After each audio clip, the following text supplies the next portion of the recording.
built in. My guess is after the second time you have to purge those air lines, you will never forget to turn that son of a bitch off ever again. What is the compressor for? The pneumatics. Okay. And that controls every robotic? All the robots, all the diverters on the conveyor, yeah, anything that has an air cylinder on it in this room, because we do not have what is normally referred to as house air, which really sucks and is a pain in the ass and drives me crazy, and probably only second to the fact that I don't have enough power or network ports in this room for what we do in here. All right. So I was talking at one point, last week, this week, some distant past. When you turn on an output, you do have to leave it on for a certain amount of time. Two types of outputs in general. Solid state, which I think is normally a triac transistor type thingy, and relay. At least from the PLC point of view, those are your two types of outputs. We're going to ignore analog for the moment. This is just digital, it's on, it's off, right? If you have a solid state type of output, you can turn that thing on fairly quickly. It works great from that point of view. You can do something called pulse train out. So if you're trying to drive a stepper motor and you have to send it X number of pulses, this guy supports pulse train out. PTO is the instruction. You tell it whatever it wants to know in the configuration, and it goes whoop, and sends out a whole bunch of short square wave signals, right? The downside to that is what I'm talking about is not as evident because you don't have to wait for the relay to close, current to move through it, all that good stuff. And so it's a little bit, what I'm about to show you is a little bit misleading. Once again, depending on type. And I'd forgotten about that because I'm an idiot. And I didn't wire it, so I didn't have it wired up ahead of time with a relay output on this to show you the same thing. I'll have it for Monday. Simple program, basically causes blinking. And the reason these are two different time frames is this is what is controlling how long the output's on, right? And then this just says how long to wait between occurrences. So we have a chance to see what's going on. I've got this set to 1 millisecond. Output 0. Nothing, right?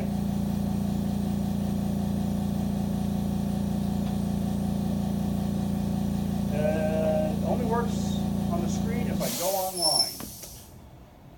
Hang on a second. Also, please, please, please pay attention to what you guys are doing. This one had an IP address internally assigned to 170. It's supposed to be 171. So,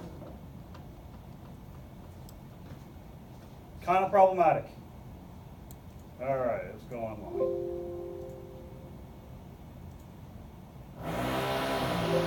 Oh yeah, that's gonna help. So, nothing on the light.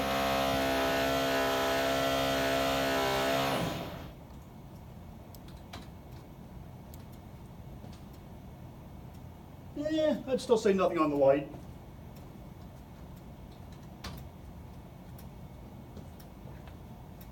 So it's kind of flashing.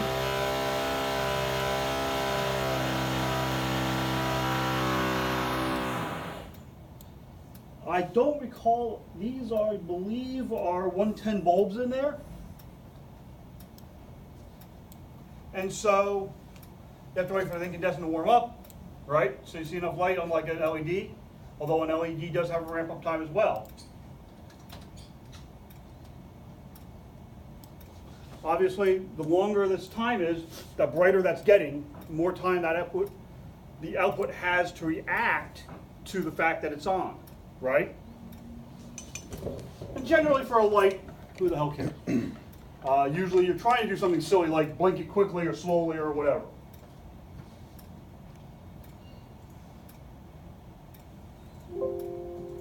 So we don't have to listen to that damn thing click all morning. All right.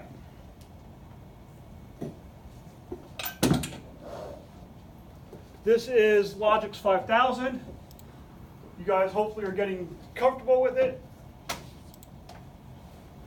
So a reminder, actually this is Studio, excuse me.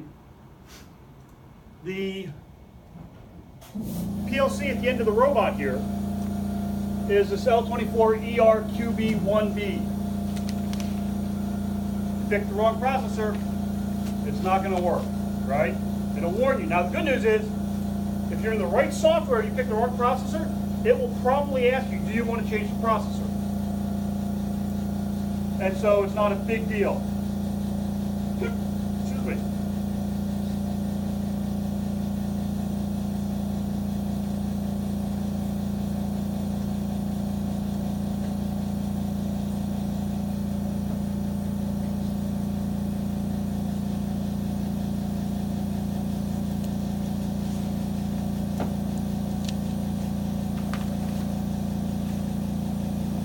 And I still need to get the labels on there, I apologize.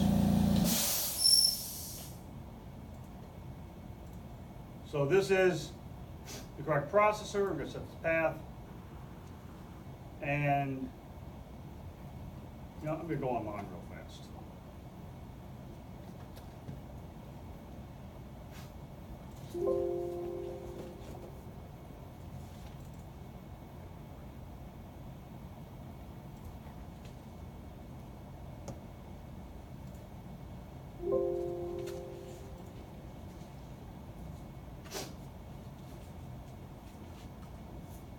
Well, I think this is the right program. Oh crap, this may not be. Okay, good. So there's nothing, it's an empty program, right? And I wanted that for a reason. So if I go to my outputs, like I had mentioned the other day, eventually at some point in your career, if you're dealing with PLC, you're going to have to map shit physically. And so I did this a little earlier today, and because I'm sending down a blank program, I don't have to do any forces on the outputs.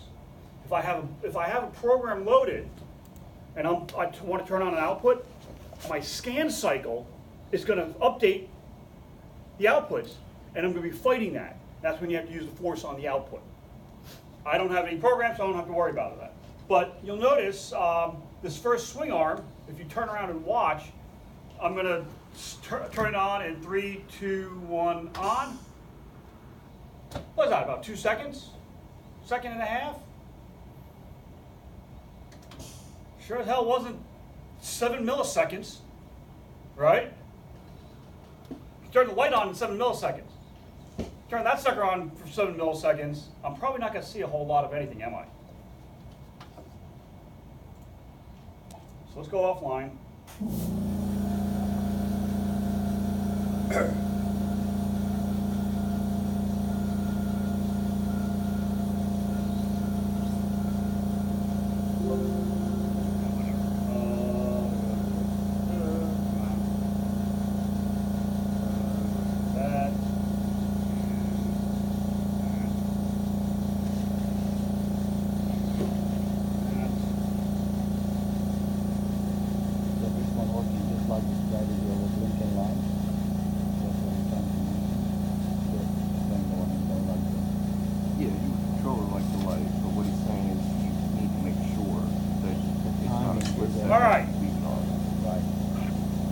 I probably didn't make this clear at all. Forget about clear enough, and I apologize. When I'm creating a new tag, I'm either creating a tag for the program or I'm creating an alias. The alias is when I'm trying to create a tag that references something physical on the PLC. So if all I want is a bit Boolean value to be playing with, I have to make sure this says base, because in this case I'm actually creating a tag to be used for an output. I have to set that to alias, and the alias is for output 4. And we're going to do this. We're going to say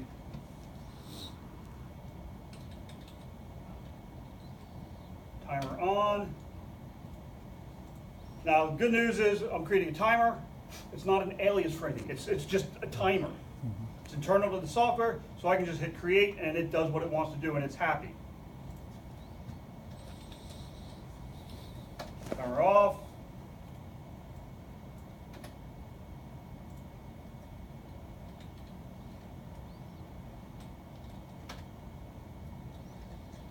It's not a slash, it's a dot. Sorry about that.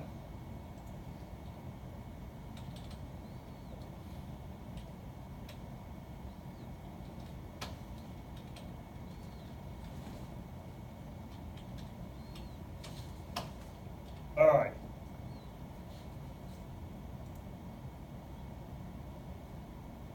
You go away, come on, go away. Same exact program we just did on the MicroLogix, right? Zero difference. Let's set that to, hell, we had 50 and that was working great on that one. And this was a second.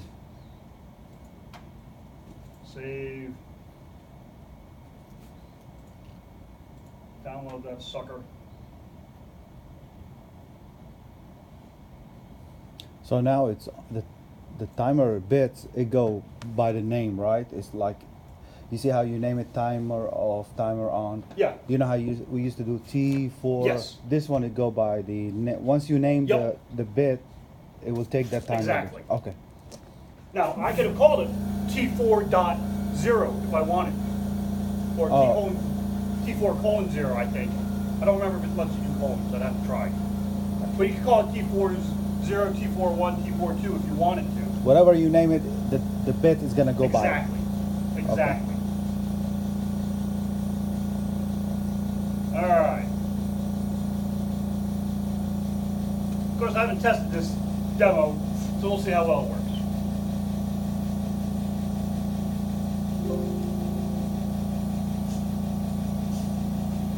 So, if the damn compressor wasn't running, you can hear the valve kicking on and off barely. I don't see a hell of a lot happening, right? I'm going to actually set this to 3 minutes or 3 seconds just to be safe.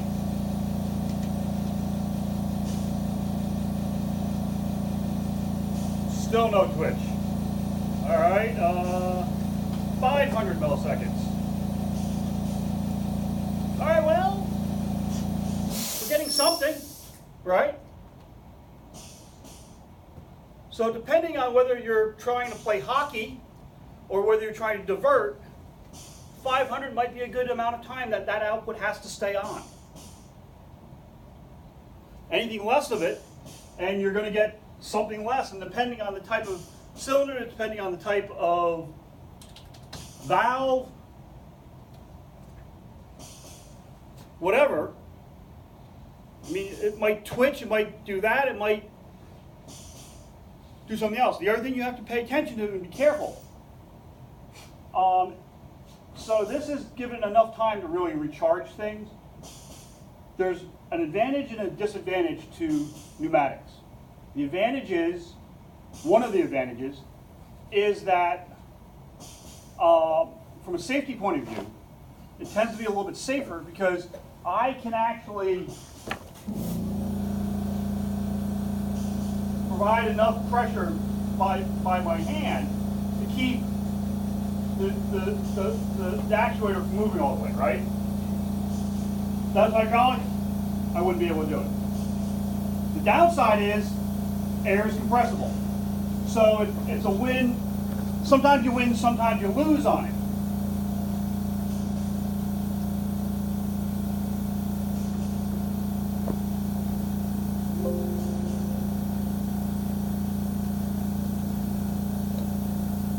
And we keep having hoses occasionally pop off.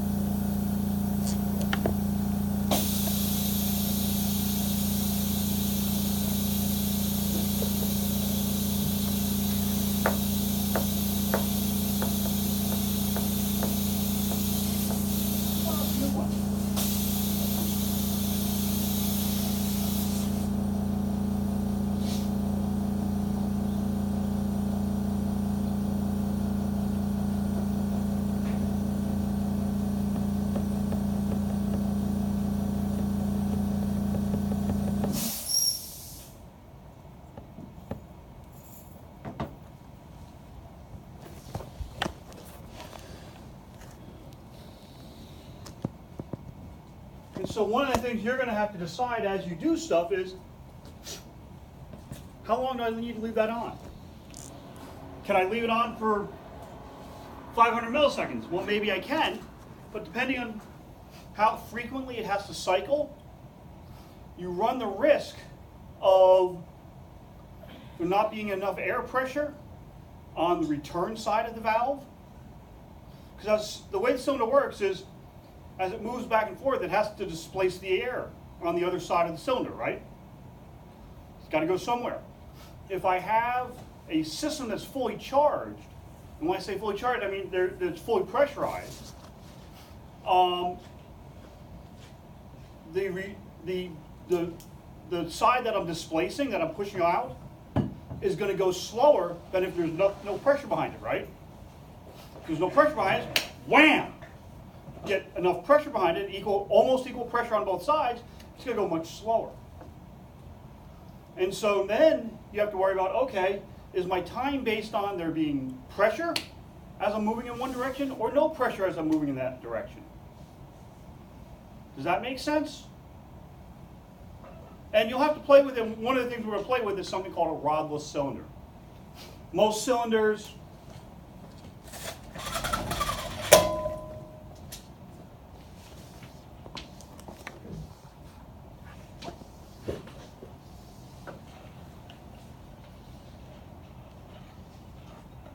kind of look like that inside, if you look at a cross section of it. Rodless cylinder would be like this, and this piece here is is where you mount your item to, your carriage. That's your carriage. It's what's moving back and forth. We'll probably play with that in the lab on Monday, actually, now that I think about it. And so I have a port here usually, and a port there usually.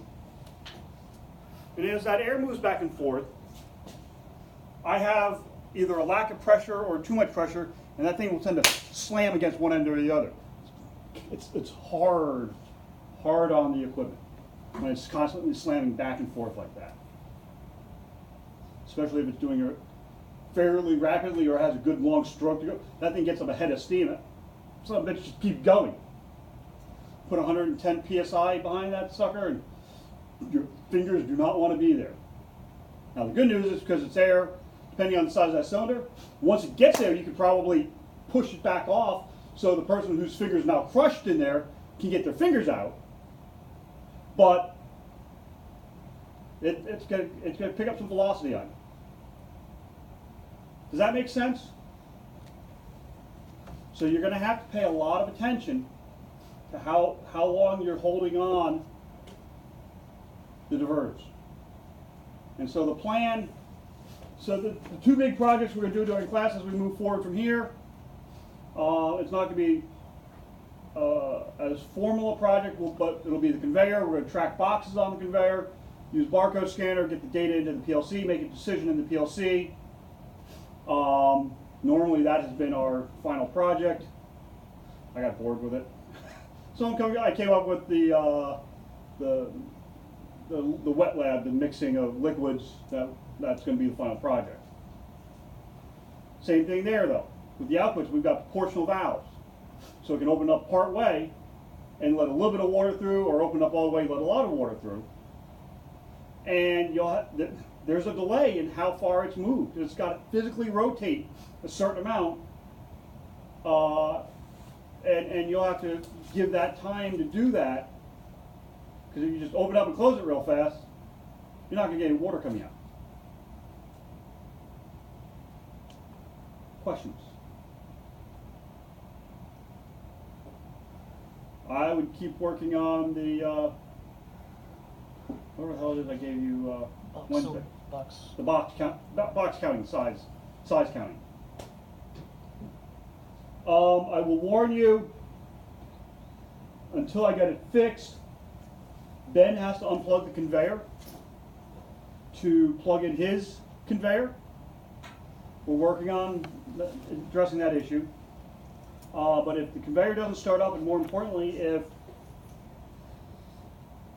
131 is not there, It's probably Y. All right? You're gonna have to So we split. lost to the class for that? Hmm. Was it? I said you're gonna have to split three-phase voltage. I'm probably gonna have to, yeah. What originally we were gonna do was get either a Y adapter or a nice little box that we could plug both into. That's gonna be like $300. We're not doing that. So I think about it, we might be able to run another set of wires up to the gray box and just have both of them come out of that junction box, which is reasonably safe. Recently. Oh, it's better than running an extension, a three-phase 208-volt extension cord up through the drop ceiling, it's not in conduit. That's really against code. Wouldn't mind having that. Damn Sharpie right there. So that way when you find this flash drive eventually in here, because I keep leaving it in here, you just know it's mine. Ah. Just go wait with dumbass. Yeah, there you go. Yeah, I'll put EA on it. You'll know. Just take a picture of it and post it up on the board that says, "Have you seen this drive?" There we go. Have you found me? No reward, I just need to know. Yeah. Hey, look, it's Dumbledore's Army's flash drive. Alright. Will you post this here? Mm-hmm. Thank you. Oh. Either that or I can put DM on it, dumb mistakes. 'Cause that's what I always do, just make dumb mistakes. They really